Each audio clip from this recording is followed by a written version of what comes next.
Sintoniza la 98.9 y 99.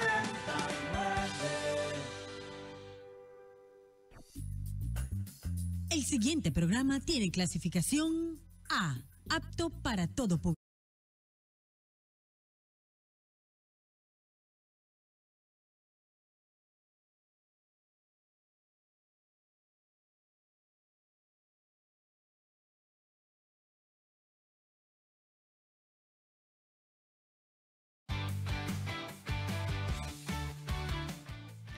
¿Cómo están? Bienvenidos. Muchísimas gracias por acompañarnos a el primer programa en vivo de Dateando la Semana del 2026. Y de estos micrófonos, como no podía ser de otra manera, pues les deseamos a ustedes, nuestra audiencia, lo mejor. Lo mejor para este nuevo año, que esté colmado de bendiciones, que evidentemente haya mucha salud, que sean felices, que tengan un año próspero, que evidentemente siempre tengan la oportunidad de poder crecer, de poder salir adelante. Son los deseos de Patricio Paredes, que está en este momento en cabina de control, que siempre me acompaña, a quien siempre evidentemente le agradezco por estar en la producción del programa, y evidentemente quienes les habla, Mauricio Icaza.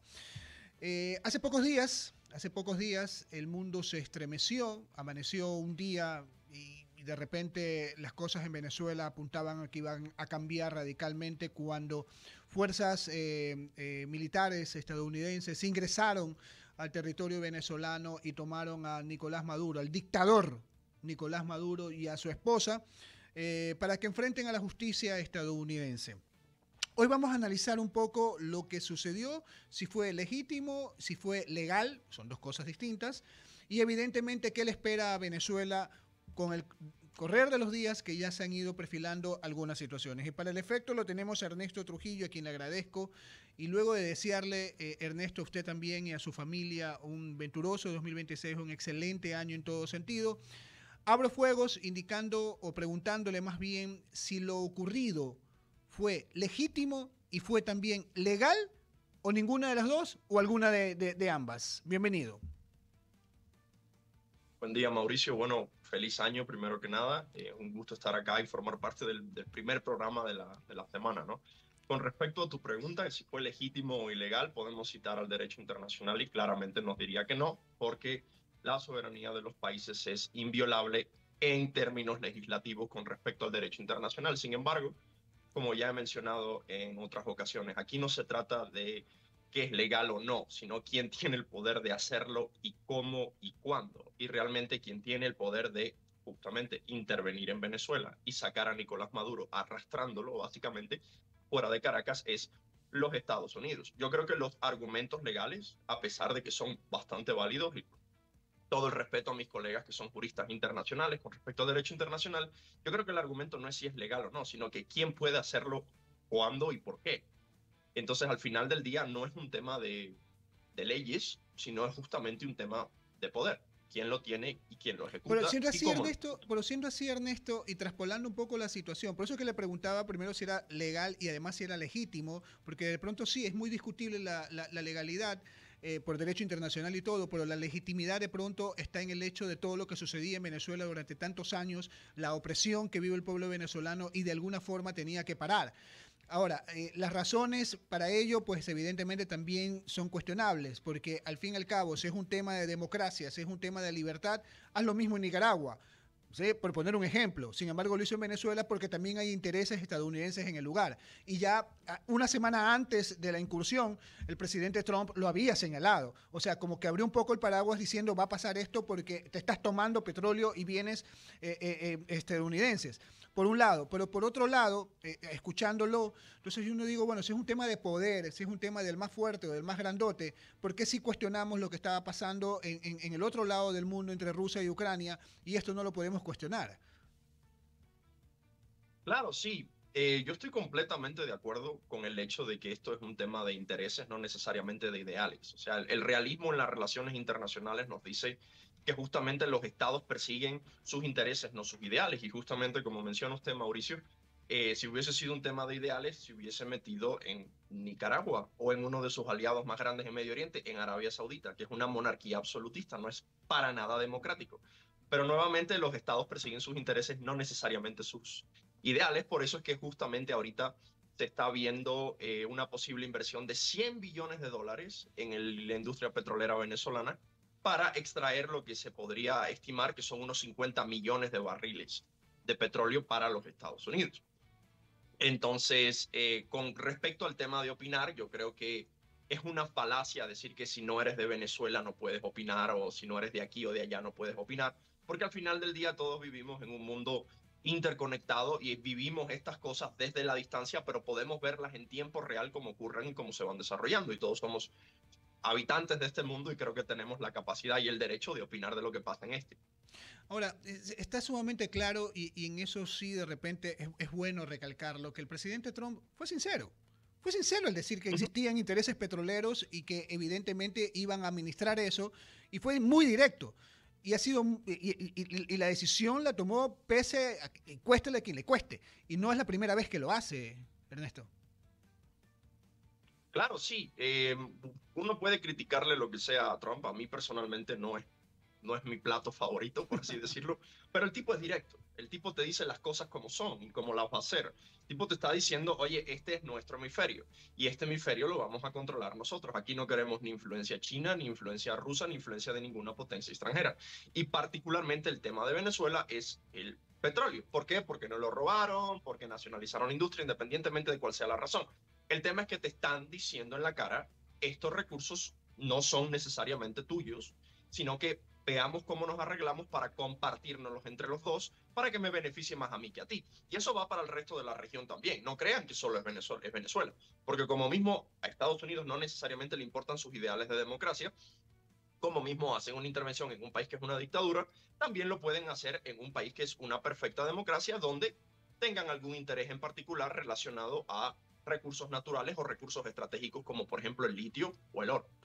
Lo que me dice Ernesto, me va a perdonar que me desvíe un poquito del tema, o sí me voy a desviar momentáneamente del tema, porque esto me da pie y recuerdo lo de Groenlandia, las declaraciones del presidente Trump respecto a Groenlandia, pero es un tema es un tema de seguridad, es por seguridad que supuestamente debería pertenecer Groenlandia a los Estados Unidos. Sin embargo, Groenlandia le pertenece a Dinamarca. Dinamarca sí está cobijado por una estructura, está la OTAN de por medio, que inclusive Dinamarca ha exhortado a la OTAN a intervenir, y Dinamarca ha movilizado fuerzas allá. ¿Usted de repente prevé que puede pasar algo por esa parte del mundo? Mira, el tema de Trump es que es un tipo tan impredecible que realmente yo no te podría decir. Lo que sí te puedo decir es que el hombre se está hablando en serio con respecto a Groenlandia. Y es algo sumamente crítico porque implicaría la destrucción total de la OTAN, que es una institución que tiene unas bases institucionales sólidas que datan desde el inicio de la Guerra Fría. Entonces, justamente Trump dice que es por tema de seguridad nacional que necesitan tomar Groenlandia, pero ya Estados Unidos tiene acceso total a Groenlandia. Estados Unidos tiene bases militares ahí, tiene acceso militar, que en relaciones internacionales es un término que se refiere a la capacidad que tiene un Estado de poner fuerzas militares en o a través de otro estado. Entonces Estados Unidos ya tiene la capacidad de desplegar todas las capacidades que quiera en Groenlandia. Pero justamente es un tema que ya va más allá de lo que entendemos hoy en día como los marcos institucionales, las cosas como se han hecho tradicionalmente en relaciones internacionales en el hemisferio occidental. El hombre te está diciendo claramente, oye, mira, para mí, o sea, Groenlandia es para mí, porque me hace falta. No que es por tema de seguridad nacional, bueno, sí, esa es la excusa, pero es que ellos ya tienen acceso a Groenlandia por temas de seguridad nacional. Pero Ernesto, qué complicado todo esto, ¿no? Porque tampoco puede ser de esa manera de quien tenga el poder debe tomar lo que cree que debe tomarlo, o porque quiera hacerlo, porque voy a poner un ejemplo extremo, dudo mucho, Dios quiera que nunca pase, pero de repente a Trump amanece iluminado, va a decir, no, las Galápagos es una zona estratégica y tiene que pertenecerle a Estados Unidos, o lo puede decir Rusia, o lo puede decir China. Ah, no, yo me tomo esto. Entonces viviríamos una especie de anarquía global que puede llevar al mundo a situaciones insospechadas. Mira, lo que tú mencionas es sumamente interesante porque en la disciplina de las relaciones internacionales justamente partimos de la premisa que usted acaba de mencionar. El mundo es anárquico y los poderosos realmente hacen lo que le da la gana, y esto ha venido pasando desde siempre. Lo que pasa es que después de la Guerra Fría tuvimos un marco de globalización donde creíamos que el mundo se iba a americanizar y todos nos íbamos a llevar bien. Ya no es así. Pero justamente el sistema internacional es anárquico. No hay una autoridad por encima del Estado, ni las Naciones Unidas, ni ninguna institución en particular. Entonces, al final del día, los poderosos hacen lo que quieren y lo que tú mencionas es una preocupación crítica que estamos teniendo un montón de colegas que estudiamos estas cosas. Mañana te dicen, oye, ¿sabes qué? Por las Galápagos pasan un montón de buques chinos que son utilizados para justamente hacer labores de inteligencia, que es verdad. Justamente las flotas pesqueras chinas hacen labores de inteligencia para la Marina de la Armada de Guerra China. Y también hay un montón de rutas de narcotráfico que pasan por ahí. ¿Sabes qué, Ecuador? Me hace falta tener las Galápagos para seguridad nacional. ¿Qué postura tendría Ecuador? ¿Qué poder tendría Ecuador para decir no? Ninguno. Entonces, nos estamos enfrentando a un contexto hemisférico bastante complejo, donde las naciones latinoamericanas debemos de justamente o no sé, nos federalizamos, nos unimos, nos buscamos una nueva alternativa, algo parecido al UNASUR, para tener algún marco para defendernos, o nos comen por una pierna, que es justamente lo que puede pasar. Pensaba que el planeta había evolucionado y que se trataba de justicia, se trataba de tener la razón, no la razón del poder militar. Pero veo que todavía seguimos nosotros como en la edad de piedra, con la ley de más fuerte. Lamentable. Ojalá toda esta situación se normalice. Quiero volver al tema de Venezuela. Nos distrajimos, pero creo que valió la pena un poquito Claro, sí, del tema de Venezuela. Sí, pero valió la pena definitivamente. Ahora, retomando el tema de Venezuela, ¿qué nos espera tomando en consideración que está Delcy Rodríguez en el poder y sabemos quién es ella? Sabemos también de que ha estado supuestamente, según inclusive declaraciones propias de los Estados Unidos en su momento, involucrada en temas de narcotráfico. Está Diosdado Cabello, por quien pesa una recompensa sobre su cabeza, al igual que para la de Padrino López, al igual que el hermano de Delcy Rodríguez, que es quien maneja el Parlamento. Entonces, decir, o sea, cuando pasó lo que pasó, el mundo se imaginó que de repente, va a volver a la normalidad. Es más, los titulares, se liberó Venezuela libre y toda la cuestión. Y vemos lo que está pasando en las calles de Venezuela. Se sigue oprimiendo, se sigue coartando la libertad de expresión. Quienes pensaban de repente que iba a llegar la democracia, vemos que no es así, más allá de las declaraciones de las autoridades estadounidenses. Entonces, ¿estamos viviendo realmente una transición o todavía no empieza esa transición y es estrategia de Estados Unidos de decir, ¿sabe qué? No, tengamos a estas personas que tienen el poder militar para que no se desborde la situación y hacer una transición real que puede tomar, no sé, me invento, 1 año, 2 años, 3 años.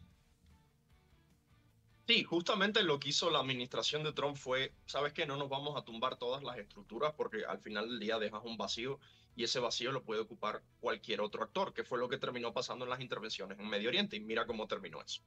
Entonces, para que veas que al final del día, vuelvo a mi punto original, a los estados lo que les importa son sus intereses y no sus ideales. Fíjate cómo están negociando con el mismo régimen que se han pasado acusando de dictadores, de narcos y lo que sea, y justamente también ahora el Cártel de los Soles resulta que no existe. Entonces, es todo un tema de intereses, ¿no? A mí realmente me conviene dejar estas estructuras en pie, negociar con ellas, que hagan un poco de concesiones, como mencionas tú, sacaron un par de presos políticos que no representan ni el 1% de los presos políticos totales en Venezuela, pero la dictadura sigue en pie, las estructuras dictatoriales siguen en pie. Entonces, cuando vamos a hablar de si va a haber una verdadera transmisión de poder, una verdadera transición, eso tocaría ver qué nos dice el tiempo, porque si a la administración de Trump o las próximas administraciones que le siguen a los Estados Unidos le es más conveniente tener un malo de mi lado que un bueno que no sé qué vaya a ser, van a mantener al malo de su lado como siempre han hecho con Arabia Saudita, que es una, como te digo, es una monarquía absoluta, no es nada democrática, pero son alineados y aliados a los Estados Unidos. Entonces es preferible tener al malo que conozco que al bueno por conocer. Ernesto Trujillo está con nosotros, él es experto en materia internacional, en tema de seguridad internacional. Ernesto, circo para el pueblo de ambos lados. Estados Unidos, a través de sus autoridades, Rubio, el propio presidente Trump, el vicepresidente, las autoridades militares, circo en el sentido de decir, nosotros estamos administrando Venezuela, nosotros hacemos esto, vamos a hacerlo de acá, vamos a hacerlo de asado. Y circo interno en Venezuela por parte de Delcy Rodríguez y compañía, que por un lado hacen el show adentro, de que tienen el poder y toda la cuestión, y por otro lado están negociando lo que ya es público. Entonces, evidentemente creo que este es circo para el pueblo, para mantener tranquilo a todas las partes, y listo. Estados Unidos, por un lado, habla con China, decir, ¿sabe qué? Sí, se va a mantener el flujo de petróleo, yo voy a asegurar lo mío, voy a negociar el petróleo con un precio de mercado para también comenzar a meter plata en Venezuela y que se comience a mover la economía venezolana. Entonces, es todo un show mediático, un show comunicacional para conseguir los fines que se persiguen. Exacto. Sí, justamente las narrativas mediáticas son para la gente, no, o sea, el político común, el estratega común, no le importan las narrativas mediáticas a menos que le beneficien sus intereses.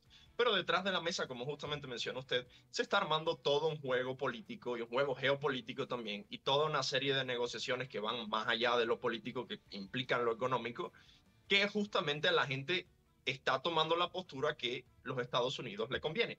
A mí no me importa el petróleo, es lo que dice el venezolano promedio con el que he conversado esto. Mira, a mí no me importa el petróleo, a mí lo que me importa es que Maduro se haya ido. Bueno, va a llegar el punto en el que el petróleo te va a importar, y cuando te importa el petróleo ya va a ser demasiado tarde, porque justamente celebraste un cambio de régimen que tú pensaste que te iba a beneficiar como pueblo, y lo único que hiciste fue cambiar de administración. Básicamente eso. La cabeza visible, evidentemente, era Nicolás Maduro, pero ya pensando de manera fría, hay toda una estructura, todo un engranaje en distintas capas que es muy complejo poderlo desmontar. Dudo mucho, inclusive, que creo que sería un golpe importante poder hacer lo propio con Diosdado Cabello y con Padrino López, que son piezas claves en ese engranaje. Creería yo, y esto simplemente por un tema de percepción, que son inclusive más importantes y decidores que la propia Delcy Rodríguez, porque son los quienes de pronto manejan son los titiriteros de toda esa estructura, de todo ese engranaje. Entonces, inclusive tomándolos a ellos, desmontar ese engranaje no va a ser nada sencillo, porque quizás el madurismo, y más que el madurismo, el chavismo, está enquistado en distintas esferas venezolanas, las de poder, las administrativas y las ciudadanas, Ernesto. Sí, efectivamente. O sea, lo que usted menciona es sumamente importante, porque todavía tenemos la perspectiva de que si le cortamos la cabeza al dragón, le ganamos. Y justamente no es un dragón con lo que estamos lidiando, sino es una suerte de hidra que tiene un montón de cabezas. Y muchas de esas cabezas no sabemos cuáles son. Entonces sí, desmontar esas estructuras es sumamente complicado, porque como usted menciona, están enquistadas en todas las esferas del Estado venezolano. Por eso es que hablar de una transición real es algo que no estaríamos mencionando ni de 3, 4 años, estaríamos hablando de un periodo transicional de al menos unos 10 años para que Venezuela logre regresar a una democracia que pueda considerarse como plena. En Cuba, disculpa que traiga el tema a colación, en Cuba es exactamente lo mismo. Si en Cuba fuese a pasar algo similar, con que tumbes a Díaz Canel, con que tumbes a Manuel Marrero, no va a pasar absolutamente nada, porque detrás de estas personas hay una empresa que se llama Gaesa, que está manejada por los militares, que controlan el 90% de la economía cubana. El mismo modelo fue importado por los venezolanos, de manera tal que si le cortas la cabeza a la estructura, no se cae. Oiga, Y eso Ernesto, es una forma de supervivencia. Ernesto, usted tiene la mala costumbre de distraerme en el plan original porque me toca temas que evidentemente no los puedo dejar pasar. Porque una de las cosas que se analizaba es qué va a suceder con Cuba, que en teoría era alimentada buena parte en el tema económico y todo por Venezuela, Sí. tenía el respaldo de Venezuela. Al ya no estar Maduro, no sé hasta qué punto el gobierno estadounidense va a permitir que siga ese tutelaje de Venezuela hacia Cuba. ¿Qué podría pasar entonces con la isla? Mira, Cuba está a punto de colapsar. Yo tengo contacto con colegas y familiares ahí. Yo soy cubano. Cuba es un país que está al borde del colapso económico, social y no te sabría decir si político, porque al otro día salió Díaz Canel por ahí diciendo que el partido le ha fallado a la gente. Eso es histórico, por parte de una figura que está a la cabeza del partido. Entonces, ¿qué podría pasar con Cuba? No sé, quizás Cuba sea un país que caiga por su propio peso, porque es un país que está muy debilitado, tiene una economía pequeñísima, creo que son 120 millones de dólares al año que produce, no es casi nada, es un décimo de lo que produce el Ecuador al año. Entonces, en Cuba estamos enfrentando un casi colapso social, la gente está cayendo en la calle por enfermedades, por hambre, por mil problemas. Y yo me comunico con mis familiares y mis colegas y me cuentan estas cosas, y digo, oye, pero ¿hasta cuándo vamos a estar así? Entonces, Es que, no sé es que cuál es el Ernesto, interés de los Estados Unidos de... Ernesto, yo le creo lo que usted me dice con relación a que eso se lo dicen las personas o sus fuentes de lo que está pasando en Cuba, pero esto es algo que lo venimos escuchando ya décadas atrás. Cuba está por caer, Cuba está por caer, el sistema de salud no aguanta. Pues, recuerdo en su momento cómo se nos vendió la idea de que el sistema de salud cubano era la panacea en el mundo y cómo poco a poco se fue desmantelando esa mentira. Pero lo vengo escuchando yo ya hace muchos años atrás. Cuba está por caer, Cuba no aguanta más, Cuba no aguanta más. Y ahí están. Que Cuba no ha estado tan mal como está ahora. En su momento el sistema de salud justamente sí funcionaba, era eficiente. Mi madre es médico, yo te lo puedo corroborar por experiencia personal, que quizás no valga mucho, pero es lo que conozco. Sino que el sistema de salud, por ejemplo, para poner un ejemplo específico, está completamente colapsado. No hay ni siquiera camillas, no hay medicinas, no hay sueros de agua salina, no hay absolutamente nada. Realmente Cuba nunca ha estado tan mal, ni siquiera en el periodo especial en los 90, no ha estado tan mal como está ahora. Y entonces lo que justamente le iba a decir es que no sé cuál sea el interés de Estados Unidos en intervenir en un país que se está colapsando. Le traería más gasto que beneficio. Dejar que Y se caiga justamente solo no entonces. responde a sus intereses. Dejar que se caiga solo. ¿Perdón? Dejar que se Sí. caiga solo. Probablemente es lo que ocurre. Probablemente es lo que ocurre. No es primera vez que Estados Unidos ha tenido ese comportamiento con Cuba. En la guerra de 1890, cuando nos estamos independizando de España, Estados Unidos justamente interviene cuando el ejército libertador tiene a la isla entera en caos completo con respecto a la administración española. Justo cuando la isla está en caos, a punto de caer, que la colonia está a punto de caer, es que Estados Unidos interviene y toma control de la isla. No es primera vez que hacen algo así. Entonces, cuando vemos la historia, podemos asumir y deducir que eso es lo que puede pasar, dejar que Cuba colapse y luego intervenir de forma directa o indirecta para hacer o establecer un nuevo régimen. La propuesta inicial era hablar de Venezuela. Tengo que regresar en estos últimos 100 metros que nos queda de la entrevista. Tengo que regresar al tema de Venezuela. No sé si estoy mal yo en mi percepción, pues evidentemente en la práctica el poder militar es el que puede llegar a decidir mucho en un país, la fuerza militar, porque es la que puede ejercer presión. Por ahí hay otros dos poderes que también pueden ser importantes en una transformación en Venezuela, y creo yo que es el poder judicial, que es el que de repente puede mandar señales importantes de ejercer justicia realmente, de castigarlas, pero también el poder electoral, que es el que de repente puede garantizar una futura, espero Dios mediante, muy próxima elección democrática en Venezuela. No sé si estoy equivocado en la percepción, Ernesto. Bueno, depende de cuáles sean los intereses de Estados Unidos en Venezuela nuevamente. Es como que si a Estados Unidos realmente le conviene tener una transición democrática porque cree que eso va a responder de mejor manera a sus intereses. Y yo también estoy de acuerdo que sí, porque al final del día es mucho más fácil hacer negocios con una democracia que con una dictadura, porque al menos en una democracia tú sabes que existen mecanismos de pesos y contrapesos que te pueden defender tus intereses, no que venga cualquier persona un día y te nacionalice nuevamente la industria. Cuando tienes una democracia, tienes leyes, como mencionabas tú, tienes leyes, tienes normas que justamente te impiden hacer este tipo de cosas. Entonces yo creo que está en el mejor interés de los Estados Unidos apoyar una transición democrática a Venezuela con el fin de responder a sus propios intereses. ¿Y Porque cómo al final evitar? del día... Termina Ernesto para hacer la siguiente pregunta. Claro. Porque al final del día, ayer Trump se reúne con un montón de empresas petroleras y le dicen, oye, Exxon le dice particularmente, en Venezuela no podemos invertir a menos de que hayan cambios grandes, porque justamente el sector privado te dice no es una inversión segura, porque sigue siendo una dictadura. Y con las dictaduras no hay, este término que lo odio, pero explica bastante, seguridad jurídica. No hay como que ese respeto a las normas. Entonces no vamos a invertir si no hay cambios radicales. Entonces vamos a ver cómo esto tiene impacto en justamente cómo Trump se está manejando con Venezuela, si va a mantener el régimen o va a poner un pie más fuerte para que se haga una transición más inmediata. Pregunta final, Ernesto. Dudo mucho que con la sagacidad que ha demostrado Trump y con su firmeza se vaya a permitir el riesgo de que le suceda lo que ya le ha pasado a Estados Unidos en ocasiones anteriores y que usted los vislumbró en una parte de su respuesta, que es el hecho de que internamente a quienes ellos apoyan se le terminan virando. Estados Unidos de alguna forma se va a garantizar que quienes queden en el poder en el corto y en el mediano plazo, y si es en el largo plazo mejor para ellos inclusive, sean personas que no se le viren y que respondan a los intereses estadounidenses también. Claro, eso sería lo más óptimo para alcanzar sus intereses. El tema, el contrapeso a esto es que en una democracia tú estás habilitando el hecho de que un día venga alguien que sea centro izquierda de aquí en 10 años y te diga, no, tenemos que regresar el petróleo al pueblo venezolano y ya tienes otro Chávez. Y tienes los instrumentos para habilitar una elección que ponga otro Chávez en el poder.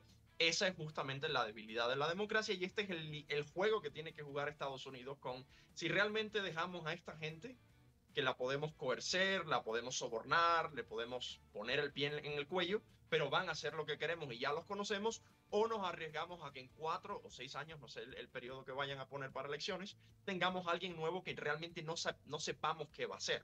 Entonces, este es el complejo juego que debe jugar los Estados Unidos. Si realmente nos quedamos con los que tenemos o abrimos las puertas para que venga gente que puede que sí responda a nuestros intereses, como mismo puede que no.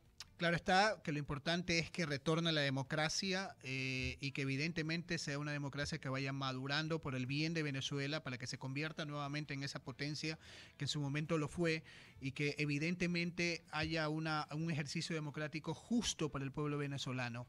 Lo importante es que el venezolano, que quienes viven en ese país puedan tener la oportunidad de decidir su destino y que Dios mediante sea un destino muy bueno para ellos, ¿no? Sí, efectivamente, yo concuerdo con que la democracia al final del día es, como diría Churchill, es el menos malo de todos los sistemas políticos. Y justamente es el sistema político por el que deberíamos optar, al menos aquí en las Américas. No me voy a meter en culturas que realmente no conozco demasiado, pero al menos acá en las Américas tenemos tradición de democracia y creo que ese es el sistema por el que debemos optar todos los países de la región. Entonces yo también tengo las esperanzas de que en Venezuela haya una transición pacífica, una transición transparente, que se saquen los presos políticos, que la gente pueda participar de forma activa en la democracia, que haya representatividad política, que haya más partidos, que se permita justamente la participación política. Pero veamos qué pasa, porque al final del día estamos lidiando con los intereses de una potencia regional que tiene el apetito de básicamente comérselo todo, sin importar el derecho internacional y sin importar las normas ya previamente establecidas. Y si amenazan a sus aliados, que son básicamente miembros de la OTAN como Dinamarca, ¿qué podemos esperar de nosotros? Que muchos ni siquiera tenemos tratados de libre comercio con los Estados Unidos. Entonces, el escenario, por un lado, es esperanzador para los venezolanos. No le quiero quitar a los venezolanos su derecho a celebrar, pero al mismo tiempo es bien crítico para la región. Y eso es algo que a mí particularmente y a muchos colegas nos tiene muy preocupados. Ernesto, vamos a irle tomando el pulso a la situación conforme vayan transcurriendo los días. Dios mediante no va a ser la última vez que va a estar con nosotros. Espero que acepte una próxima invitación. Una vez más le deseo lo mejor en este 2026 y le agradezco por haber estado con nosotros en Dateando la Semana. Igualmente, Mauricio, un gusto estar acá y poder compartir con usted todos estos nuevos desarrollos que justamente, como mencionó al inicio, nos han tomado por sorpresa. Muchísimas gracias. Y ustedes también, amigos que nos ven a través de las redes sociales de I99 y evidentemente a través de la señal de la radio, pues les agradezco por habernos acompañado durante todo el 2025 y espero, Dios mediante, que nos sigan acompañando en el 2026. Muchísimas gracias.